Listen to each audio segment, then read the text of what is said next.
Assalamualaikum warahmatullahi wabarakatuh. Kali ini kita akan membahas mengenai pengembangan teori matematika, survei, dan proposal. Melihat sejarah perkembangan matematika merupakan bagian penting dalam memahami apa itu matematika. Pembahasan dimensi keempat dalam bidang filsafat matematika menunjukkan adanya minat dalam memahami konsep-konsep matematika yang lebih kompleks dan abstrak. Ini mungkin mencerminkan tantangan dalam menjelaskan fenomena matematika yang sulit untuk diwujudkan dalam dimensi 3 yang kita alami sehari-hari. Perjalanan menuju pemahaman tentang kubus 4 dimensi adalah perjalanan matematika yang menantang dan memerlukan pemikiran yang sangat abstrak. Bagaimana dengan kubus 4 dimensi? Pemahaman dasar yang diperlukan adalah pemahaman tentang apa yang dimaksud dengan dimensi.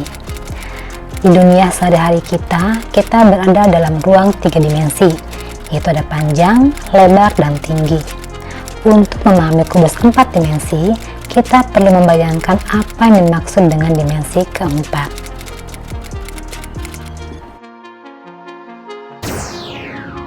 Pertama, mari kita lihat dari komponen kubus. Dalam matematika, kubus 4 dimensi sering disebut sebagai hiperkubus atau tesseract. Ini adalah generalisasi dari kubus 3 dimensi ke dimensi yang lebih tinggi. Konsep yang sangat sulit untuk dibayangkan tetapi dapat dipikirkan sebagai ruang 4 dimensi yang terdapat di dalam kubus 4 dimensi. Kubus 4 dimensi memiliki relevansi dalam matematika, fisika, dan bahkan fiksi ilmiah. Dalam matematika, konsep ini digunakan dalam studi topologi dan geometri berdimensi tinggi. Berikutnya, sisi 3 dimensi. Ini adalah bentuk-bentuk 3 dimensi yang ada di dalam kubus 4 dimensi. Mereka mirip dengan kubus 3 dimensi dalam kubus 4 dimensi ini. Sisi 2 dimensi sama seperti sisi 2 dimensi pada kubus 3 dimensi. Sisi 2 dimensi di kubus 4 dimensi adalah bidang datar yang memisahkan volume 4 dimensi. Sisi 1 dimensi adalah garis-garis 1 dimensi yang juga ada dalam kubus 4 dimensi. Mereka adalah batas antara sisi 2 dimensi. Yang kedua, tabel perhitungan. Nampak pada tabel ada kubus sampai 4 dimensi dan ada jumlah simpul, jumlah sisi, dan jumlah sudutnya. Ketiga, pola perhitungan. Pola perhitungan tersebut menunjukkan bahwa dengan setiap peningkatan dimensi, jumlah simpul, sisi, dan sudut meningkat secara eksponensial. Ini adalah karakteristik dari konsep kubus 4 dimensi atau tesseract dalam matematika. Perhatikan bahwa menciptakan representasi visual tesseract dalam ruang 3 dimensi adalah tugas yang sulit karena sifatnya yang abstrak. Meskipun kita bisa memahami matematis bagaimana properti-properti ini berkembang. Dalam matematika, kubus sering direpresentasikan dengan koordinat dalam sistem Cartesian 3 dimensi. Koordinat ini mengidentifikasi posisi setiap sudut kubus dalam ruang 3 dimensi. Keempat, konsep kubus matematika. Konsep kubus dapat diperluas ke dimensi yang lebih tinggi, seperti kubus 4 dimensi yang juga dikenal sebagai tesseract. Namun, representasi visualnya lebih sulit dipahami karena kita hidup dalam dunia 3 dimensi. Meskipun kita sering berbicara tentang kubus fisik dalam dunia nyata, konsep kubus dalam matematika juga bisa menjadi abstrak. Kubus matematis sering digunakan sebagai ilustrasi dalam pembelajaran matematika dan geometri. Kelima, perbandingan kubus 3 dan kubus 4. Perbandingan antara kubus 3 dimensi dan kubus 4 dimensi yang juga dikenal sebagai tesseract dapat dilakukan dalam berbagai aspek. Misalnya, kita bisa lihat dari segi dimensi. Kubus 3 dimensi adalah bentuk 3 dimensi yang paling umum dan dapat dilihat dan dimengerti dalam kehidupan sehari-hari. Ia memiliki panjang, lebar, dan tinggi. Sedangkan kubus 4 dimensi adalah bentuk 4 dimensi yang jauh lebih sulit untuk dipahami, karena melibatkan dimensi yang tidak dapat kita visualisasikan secara langsung. Ia memiliki panjang, lebar, tinggi, dan dimensi keempat yang sering disebut waktu dalam konteks tertentu. Berikutnya, dilihat dari jumlah sisi, tepi, dan sudut. Kubus 3 dimensi memiliki 6 sisi persegi, 12 tepi, dan 8 sudut tumpul yang semua terletak di dalam 3 dimensi ruang. Sedangkan kubus 4 dimensi memiliki jumlah sisi, tepi, dan sudut yang berbeda, yang memiliki 24 bidang-bidang 2 dimensi, 32 ruas-ruas 1 dimensi, 24 simpul-simpul 0 dimensi, dan 8 sel-sel 3 dimensi yang semuanya terletak dalam 4 dimensi ruang. Dari visualisasi, kubus 3 dimensi dapat dengan mudah divisualisasikan dalam dunia nyata. Karena kita berada dalam ruang 3 dimensi, kita dapat melihat dan memegang kubus 3 dimensi. Sedangkan pada kubus 4 dimensi sangat sulit untuk divisualisasikan secara langsung, karena melibatkan dimensi yang tidak dapat kita lihat. Kita harus menggunakan representasi matematis dan konseptualisasi abstrak untuk memahaminya. Lihat dari keberadaan dalam dunia nyata, kubus 3 dimensi adalah objek fisik yang dapat ada dalam dunia nyata. Contohnya adalah kotak kardus atau dadu. Sedangkan kubus 4 dimensi tidak dapat ada dalam dunia nyata seperti yang kita alami sehari-hari. Ia lebih merupakan entitas matematis yang digunakan dalam pemodelan matematika dan fisika teoritis. Jadi, kubus 3 dimensi dapat dengan mudah dipahami oleh manusia karena sesuai dengan pengalaman dan persepsi ruang 3 dimensi kita. Sedangkan kubus 4 dimensi sulit dipahami karena kita hidup dalam dunia 3 dimensi. Ini memerlukan pemikiran abstrak dan konsep matematika yang canggih.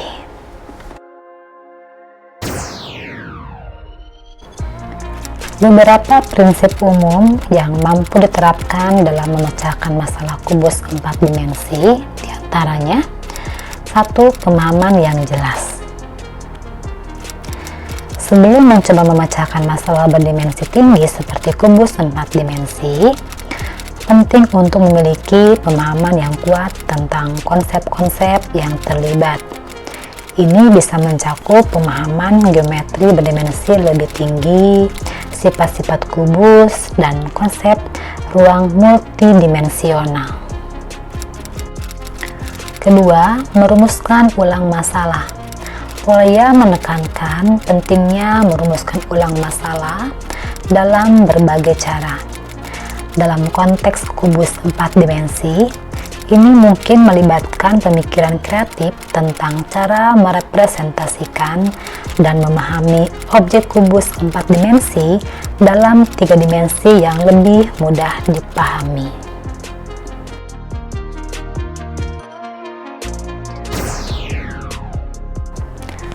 Ketiga, mencari pola. Salah satu pendekatan Polye adalah mencari pola dalam masalah. Dalam konteks kubus 4 dimensi, mencari pola-pola geometris yang membantu memahami struktur objek 4 dimensi dapat menjadi strategi yang berguna.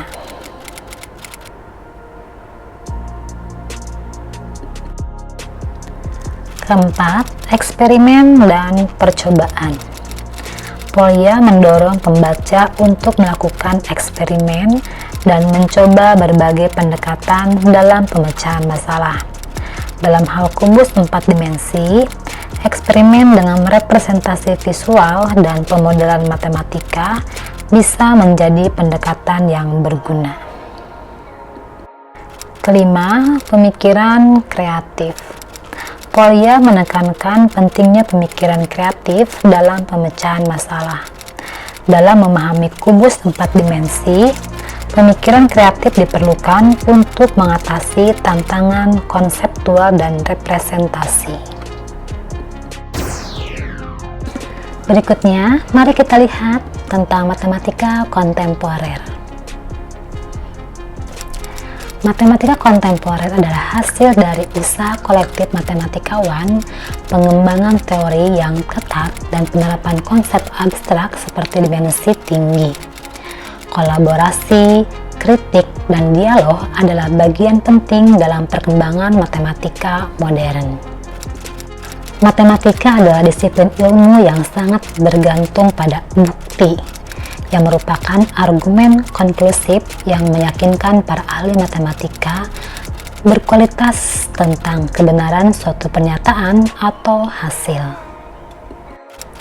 Matematika memiliki variasi dalam tingkat ketatnya pembuktian dan penerapan hasil.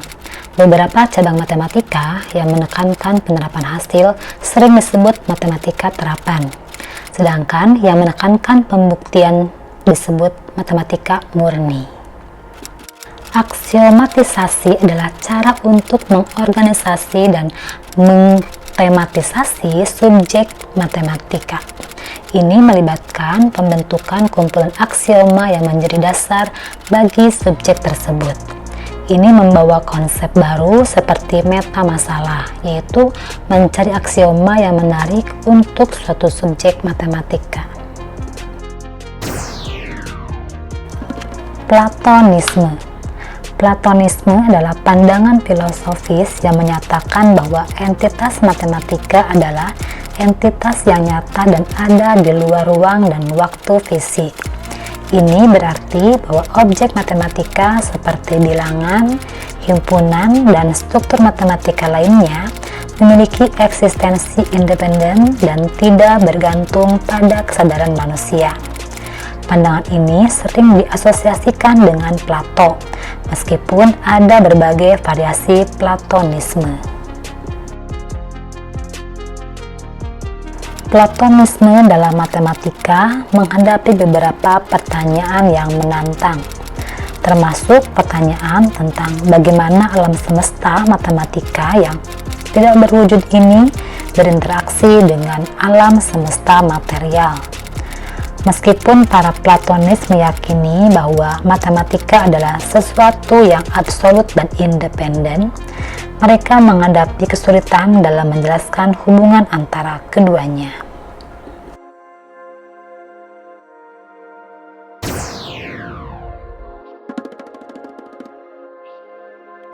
Teori himpunan yang dikembangkan oleh George Cantor menjadi dasar bagi pandangan Platonis dalam matematika. Teori ini menggambarkan struktur matematika yang kompleks dan tak terhingga. Para Platonis meyakini bahwa semua struktur matematika sudah ada di dalam alam semesta himpunan, dan tugas matematikawan adalah mengungkap struktur-struktur ini.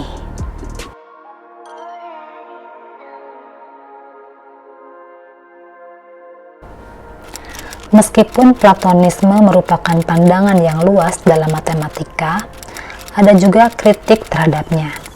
Beberapa matematikawan seperti Saunders Mac menolak Platonisme dan lebih cenderung melihat matematika sebagai alat atau bahasa untuk menjelaskan fenomena, bukan sebagai entitas independen yang eksis dalam alam semesta abstrak. Kompleksitas dan kontroversi yang terkait dengan pandangan Platonisme dalam matematika, serta upaya untuk menjelaskan keberadaan dan sifat matematika dalam kerangka filosofi yang berbeda. Esensi matematika. Objek matematika seperti kubus 3 atau kubus 4 dipandang sebagai gagasan atau ide bersama yang ada pada tingkat sejarah sosial budaya dan kesadaran kolektif orang-orang. Ini berarti bahwa objek matematika adalah representasi mental dan ide yang digunakan untuk berkomunikasi tentang konsep matematika.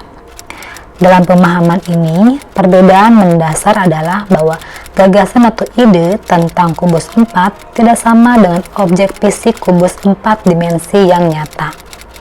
Gagasan atau konsep matematika adalah representasi mental yang tidak memiliki eksistensi fisik seperti objek nyata dalam dunia fisik. Diskusi menyebutkan dua pendekatan filosofis yang berbeda terhadap masalah ini. Platonisme menganggap bahwa objek matematika seperti kubus 4 dimensi memiliki eksistensi transendental yang nyata.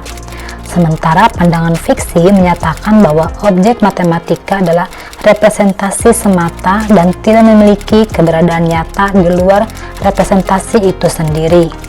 Ide-ide matematika bergantung pada tingkat kesadaran bersama dan representasi kolektif manusia. Agar konsep matematika berfungsi, diperlukan tingkat koherensi, kekakuan, dan ketergantungan yang tinggi dalam penggambaran sosial dan kognitifnya.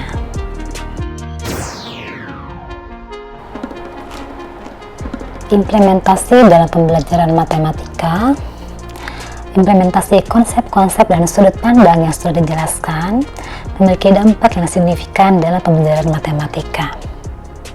Di antaranya, 1. Pendekatan humanistik dalam pengajaran matematika. Yang kedua, pemahaman yang fleksibel tentang kebenaran matematika. Yang ketiga, menghubungkan matematika dengan disiplin ilmu lain. Dan yang keempat, memahami diversitas perspektif.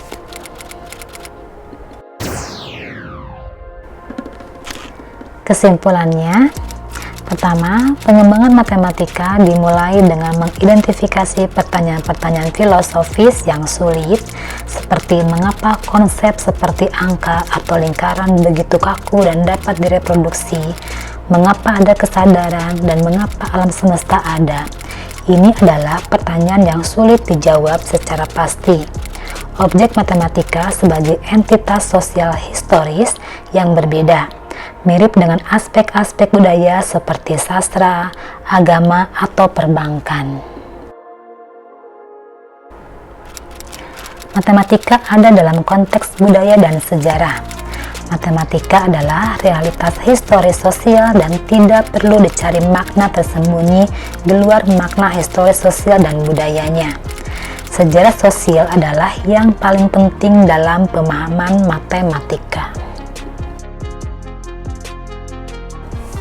Terakhir, matematika adalah fenomena budaya dan sosial yang tidak perlu dicari makna tersembunyi di luar konteks sejarah dan budaya. Dengan mempertimbangkan sejarah sosial dan budaya, kita dapat lebih baik memahami matematika sebagai aktivitas manusia yang tidak sempurna, dapat berkembang, dan tidak perlu memiliki fondasi tunggal yang tak terbantahkan. Matematika adalah bagian dari budaya manusia dan berkembang seiring waktu, seperti halnya sains atau aspek budaya lainnya.